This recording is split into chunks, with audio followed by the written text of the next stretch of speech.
Alors, nous passons aux délibérations de Monique Slissa, de la 40 à la 53, et d'abord des dénominations de voies, toujours dans le but d'améliorer la localisation des administrés. Les trois premières, effectivement, sont des dénominations de voies. Celle qui est particulièrement remarquable, c'est la première, puisqu'il s'agit de dénommer toutes les voies du parc et du Val-Saint-Georges. Donc il y a 14 voies, comme vous le voyez, et le parti a été pris de s'associer aux commémorations liées à Marcel Pagnol cette année. Ah oui, oui, bien sûr, qui est pour. Pardon.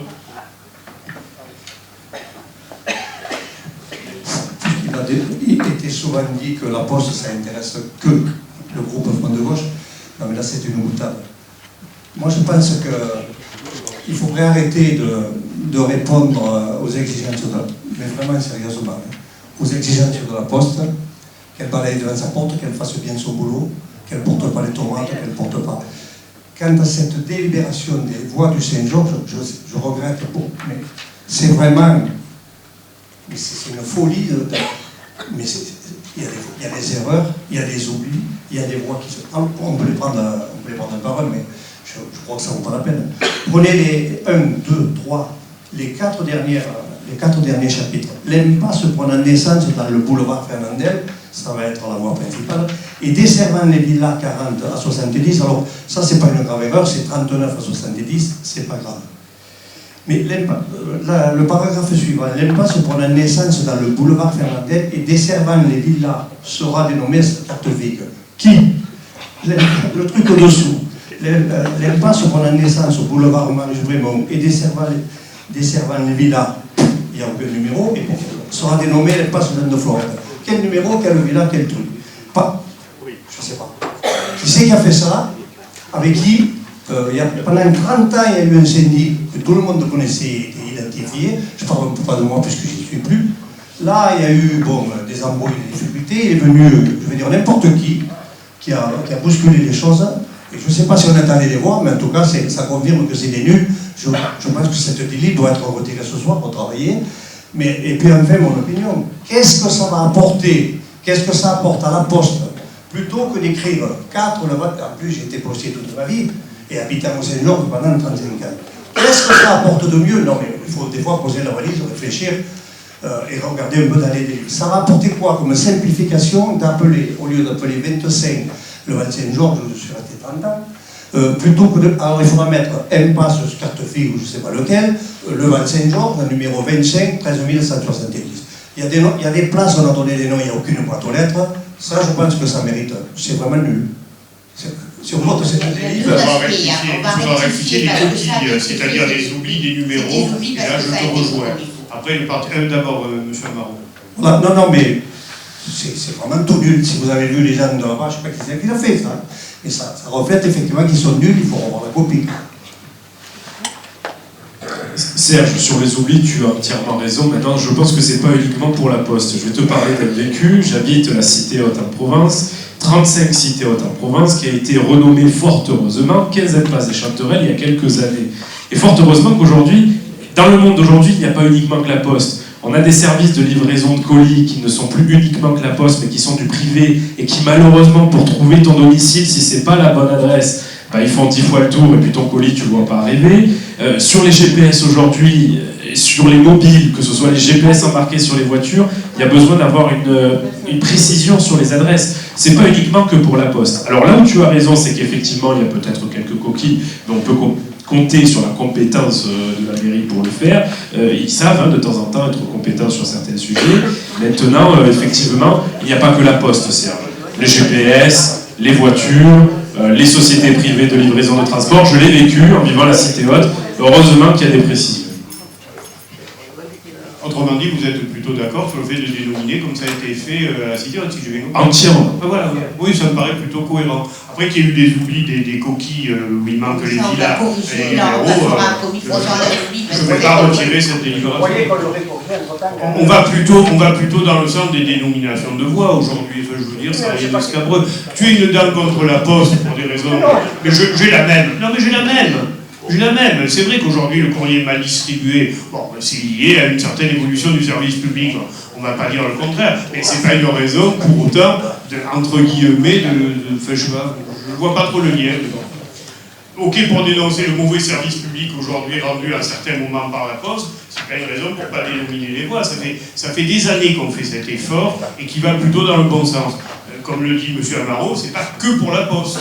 C'est les services GPS, c'est les services de livraison hors poste. Il n'y a pas que la Poste dans la vie, effectivement, concernant la géolocalisation. En fait, il y a une carte d'adresse qui est mise à jour au niveau national et auquel, bon, il y a des mises à jour au fur et à mesure qu'on dénomme. Je voudrais dire, on est au moins 2 habités à l'Arnardière. Bon, on reçoit maintenant des courriers où il y a écrit notre nom, chemin de la Pouranque.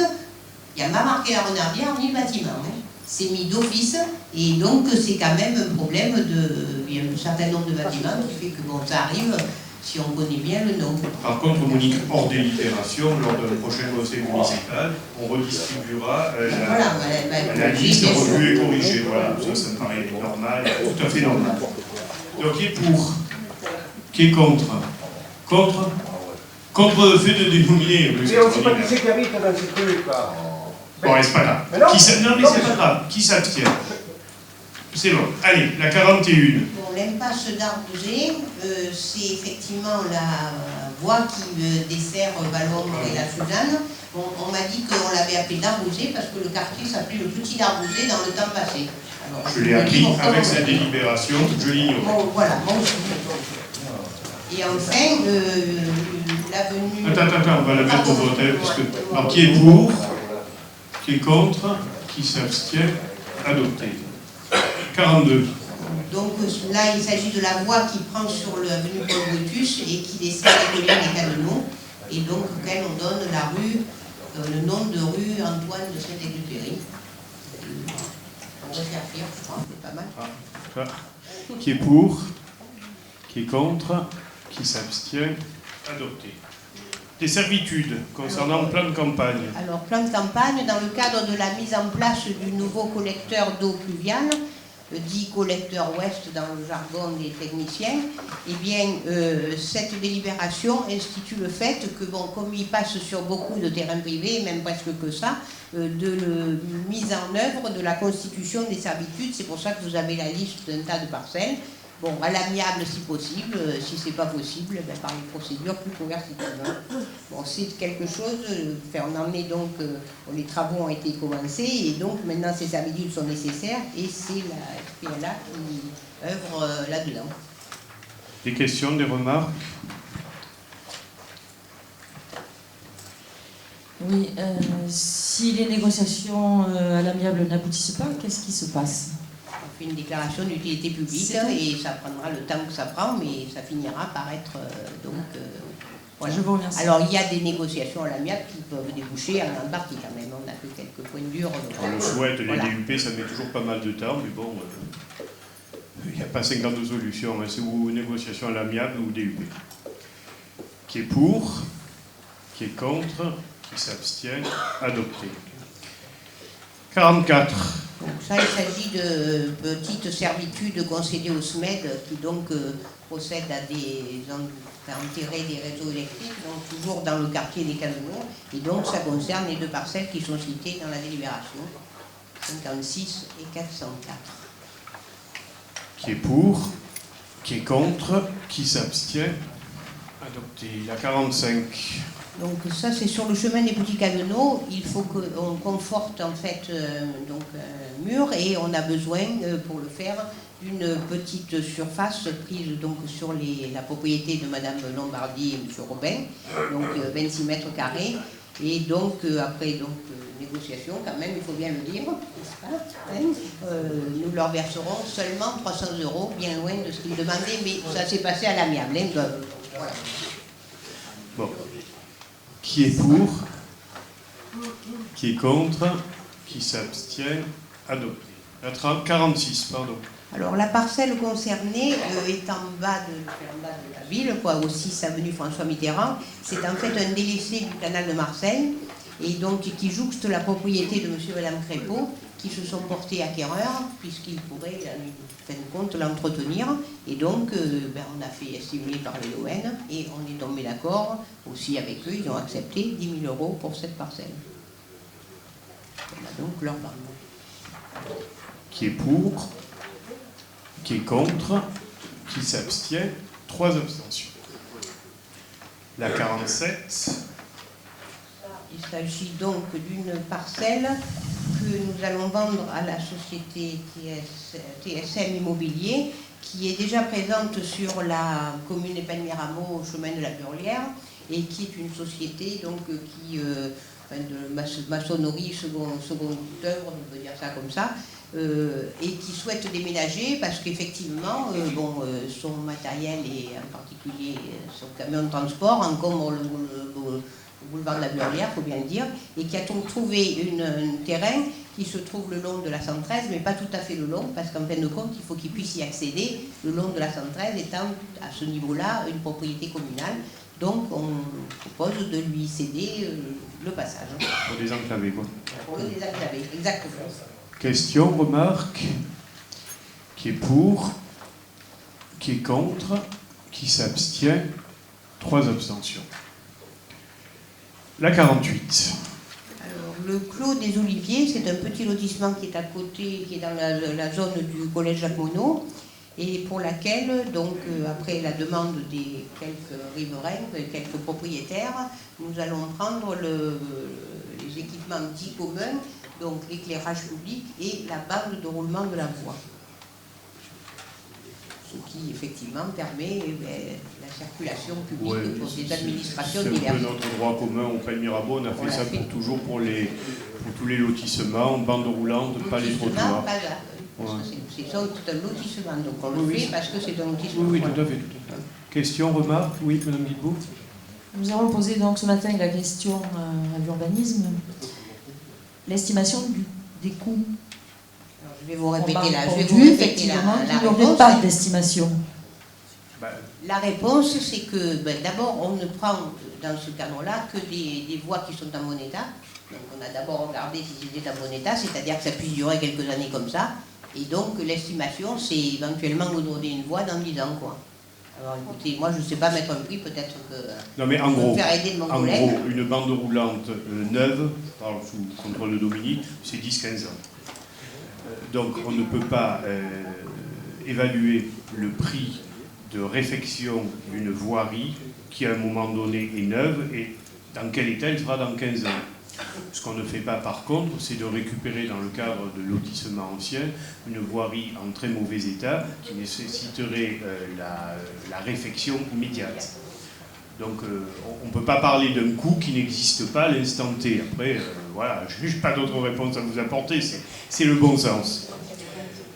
Voilà, je mets aux voix qui est pour, qui est contre, qui s'abstient, adopté. Alors j'en suis à la 49.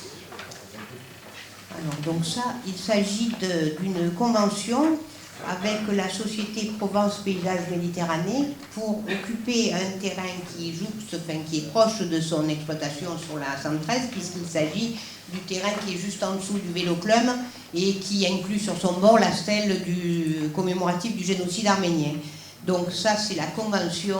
Alors l'occupation de ce terrain, qui en fait est un champ, tout simplement, pour le moment, il souhaite y mettre des gros arbres. Alors les gros arbres, dont des oliviers, mais des arbres d'une certaine taille, et pour les exposer, pour que les gens viennent acheter et puis transportent leurs arbres, après les avoir choisis sur place, si on peut dire.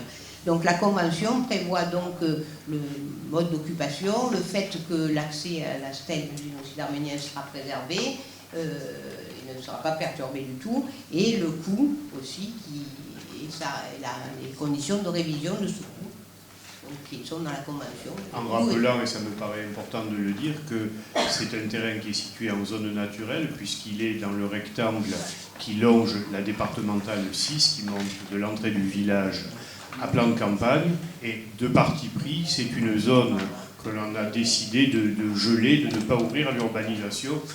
Je reconnais au grand regret de certains propriétaires, ce que je peux comprendre, mais il est bon qu'il y ait un peu de respiration entre la zone de plan de campagne qui est très dense et l'entrée de ville qui ne l'est pas moins, même si ce n'est pas la même densité. Des questions, des remarques? Oui. Malgré tout, il ne va pas faire que de l'exposition, parce que s'il fait de l'exposition, il faut un parking. Donc, ah non, mais il a un principe de... Enfin, si tu veux, il y a un accès pour aller mettre les arbres et les enlever. Mais il se gare et à côté, il vient, puisque c'est Provence, vous voyez, c'est au rond-point, la base de cette société, et il fait visiter à pied.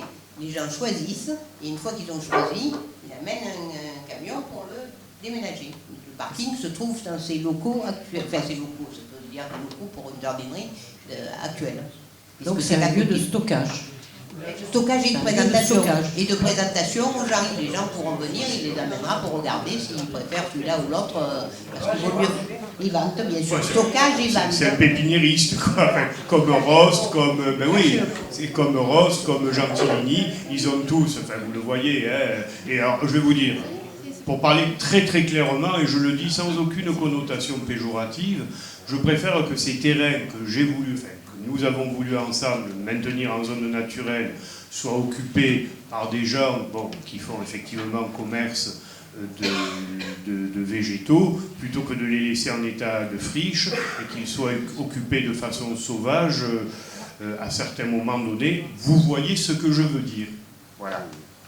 Et ces terrains agricoles sont effectivement extrêmement sensibles et convoités. Donc chaque fois que des terrains en zone naturelle, je pense surtout à vocation agricole, je ne parle pas des terrains boisés, des bardouins ou autres, des terrains en zone naturelle à vocation agricole peuvent être intéressés par des gens dont c'est le métier, qui font leur métier, hein, voilà, je suis favorable, d'autant qu'on a mis une redevance qui, mon Dieu, n'est pas totalement négligeable. Voilà. D'autres questions? Je mets aux voix qui est pour, qui est contre, qui s'abstient, adopté. La 50.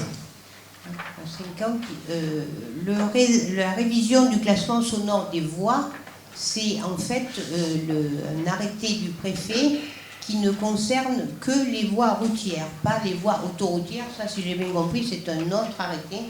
Donc, cet arrêté classifie effectivement le long de nos voies principales les niveaux sonores.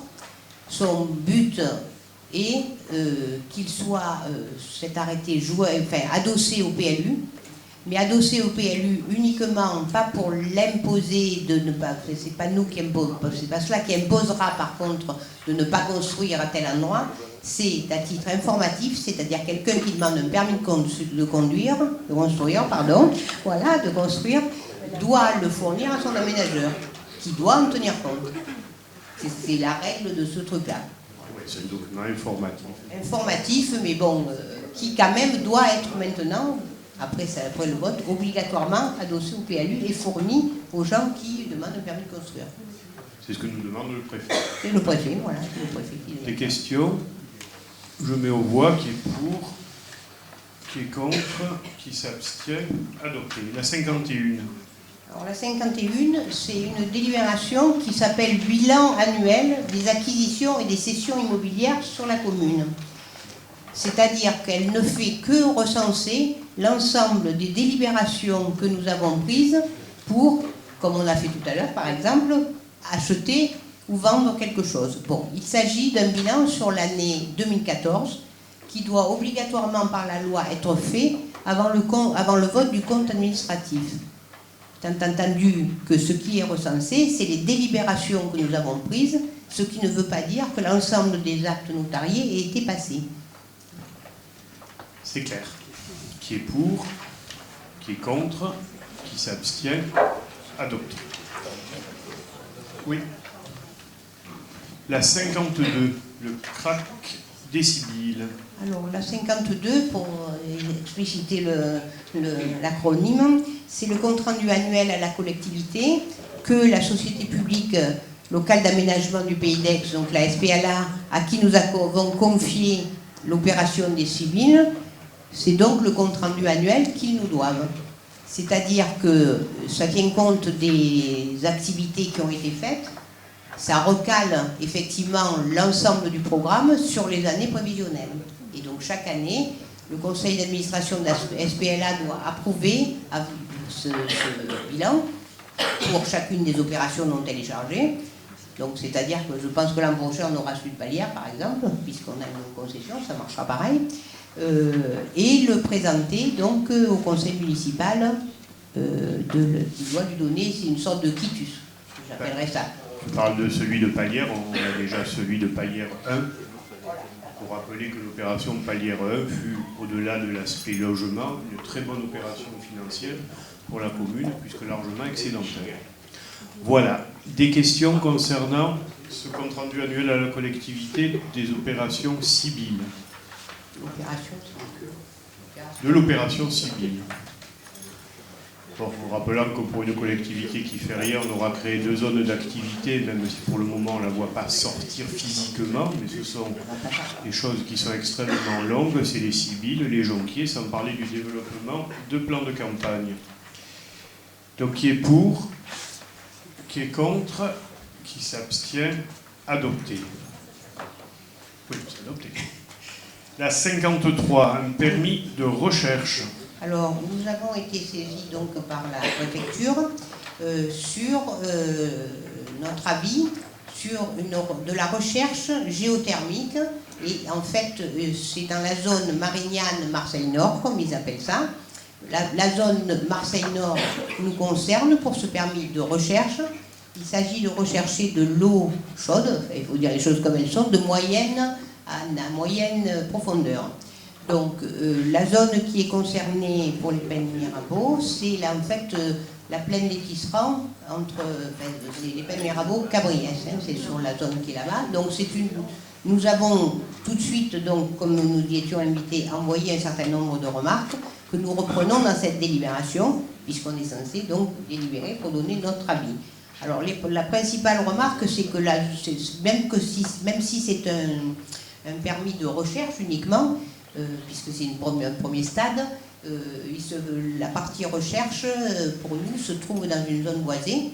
Et donc, comme il est indiqué dans le document qu'il faut au moins 1/2 hectare pour installer la pompe qui va bien, et puis pour procéder à la recherche, si on trouve des ressources de l'eau là-dessous, mais si on l'a fait là, je suppose que c'est pas pour rien. C'est donc un petit peu, c'est une première remarque qui n'est pas très positive pour le moment. Ensuite, il est indiqué, comme c'est marqué dans la délibération et dans la lettre que nous avons déjà adressée au préfet par réponse, que c'est quelque chose qui est que cette eau chaude, là, ces eaux de surface, si on peut dire, ça a un caractère non toxique, mais polluant. Alors moi, je ne sais pas trop faire la différence, je ne sais pas si vous savez, entre les deux. J'aimerais bien qu'on nous explique plus, étant entendu que pour le moment, il n'y a pas d'étude d'impact de fait. Puisque c'est un début de recherche. Hein. Oui, bon, là, oui, bien sûr. Bon, ensuite, il n'y a pas rien de dit sur le fait que, même en zone de recherche, l'abandon du ou des puits qui seront faits, comment sera la zone résiduelle après. C'est-à-dire, comme elle est en zone boisée, on se demande ce qui restera. Et la remarque quand même de fond, et c'est entre guillemets dans la délibération, il est dit que, en fait, on fait des recherches pour avoir un réseau de distribution de chaleur, bien sûr, mais pour alimenter les futures installations de l'habitat collectif de Marseille-Nord. C'était écrit comme ça. Alors, Marseille-Nord, où on en est loin, et si ça vient de chez nous, il va falloir quand même faire des travaux assez considérables pour transporter ces sources de chaleur, ou peut-être que, grâce à la métropole, on en sera plus près, quoi. Je le dis en dessous, enfin, avec point d'exclamation seulement. Donc, nous proposons de donner un avis défavorable, pour l'instant, à ceci. Des questions, Madame Cheffaut et Madame Menton. Ce qui m'interroge, Monsieur le maire et Madame la première adjointe, c'est que la plaine des Tisserands, ex-première adjointe, pardon, la plaine des Tisserands, elle est protégée par le PIG. Hein. Donc aujourd'hui, on a donné un permis de recherche sur un terrain qui est protégé, quoi. Non, je réponds. Le PIG aujourd'hui n'est pas opposable. Le PIG aujourd'hui n'est pas opposable, c'est-à-dire qu'il n'est pas opérationnel. Et je rappelle en plus que la plaine des Tisserands, pour bien la situer, c'est en entrant à la voilerie sur le côté droit. Ça jouxte Cabriès et les Pennes Mirabeau. Et je rappelle que le maire de Cabriès ne souhaite pas que le PIG inclue cette zone. Voilà. Donc aujourd'hui, 2 éléments. Moi j'étais pour, hein. Enfin, vous le savez, j'étais pour parce que je veux toujours protéger un maximum le prolongement du plateau de l'Arbois sur la commune, autrement dit sur les Barnoins, hein, clairement. Pourquoi? Parce qu'aujourd'hui, les documents d'urbanisme que nous avons réalisés font que les Barnoins ne sont pas constructibles. Ça reste le poumon vert de la commune. Mais ce qui peut être fait par une équipe peut être défait par une autre. Voilà. Demain, on décide que les Barnoins... tiens, par hasard, la métropole décide qu'on va construire aux Barnoins, et ça peut se faire, il faut être clair. Par contre, si les Barnoins sont protégés par le PIG, là c'est beaucoup plus compliqué, puisque c'est un document qui est supranational même. Hein, il faut, donc moi j'ai toujours défendu à ce que le PIG protège au maximum la commune. Bon, le maire de Cabriès n'est pas sur cette optique, là encore je respecte tout à fait son opinion, et je ne la partage pas. Sauf peut-être pour une petite partie de plan de campagne. Donc aujourd'hui la remarque que vous faites serait tout à fait recevable si le PIG était opposable. Ce n'est pas le cas. Une question encore. Qui a délivré le permis des travaux? Qui a délivré le permis des travaux? Pour ça, mais pour le moment, il n'y a pas de permis des travaux. Les communes sont consultées et il y aura un permis, probablement après, c'est le préfet. Le permis de recherche relève de l'État, c'est-à-dire du préfet. Alors, que les choses soient claires, c'est un permis de recherche qui peut déboucher ensuite sur un permis d'exploiter. Et il y a des domaines autrement plus sensibles que celui qui est présenté là, même si celui-ci est loin d'être négligeable, ce sont les fameux gaz de schiste. Vous savez qu'il y a toujours eu cette crainte de permis, non pas d'exploiter, mais de permis de recherche sur les gaz de schiste, par la crainte que cela débouche ensuite sur des permis d'exploiter. Après, à chacun de penser ce qu'il veut sur l'opportunité économique, parce qu'il y a certes des enjeux environnementaux, mais il y a aussi des enjeux économiques. Hein. C'est toujours à mettre dans les deux plateaux de la balance. Pour le moment, on n'est pas concerné directement sur la commune, bien qu'on puisse l'être, puisqu'on est en zone minière. Nathalie ? Oui, donc après avoir appelé l'urbanisme pour prendre rendez-vous pour pouvoir consulter le document, j'ai observé effectivement plusieurs choses.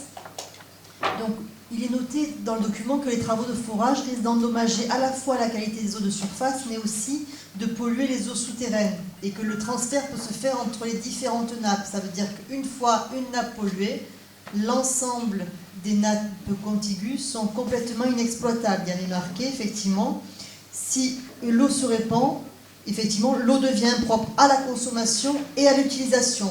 Et cette contamination, elle est possible au forage, c'est-à-dire au moment de la conception, au moment de l'exploitation, mais aussi lors des contrôles.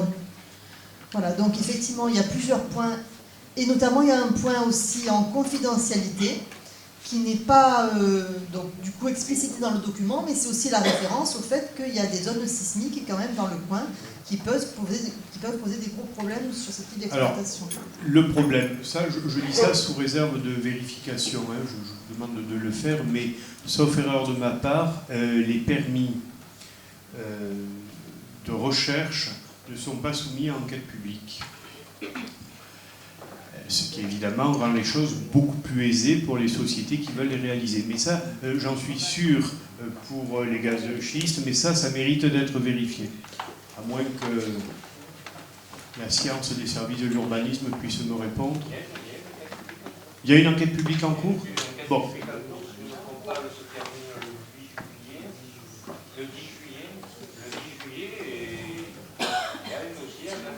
D'accord. Bon, alors, autant pour moi, et c'est tant mieux. Et c'est tant mieux. Donc il ne faudra surtout pas oublier de se manifester, de joindre notre délibération. Parfait. Non, mais c'est parfait. Bien, qui est pour cette délibération, autrement dit, qui est contre? Voilà. D'accord. Tout le monde est pour? Allez, adopté. Merci. Merci Monique.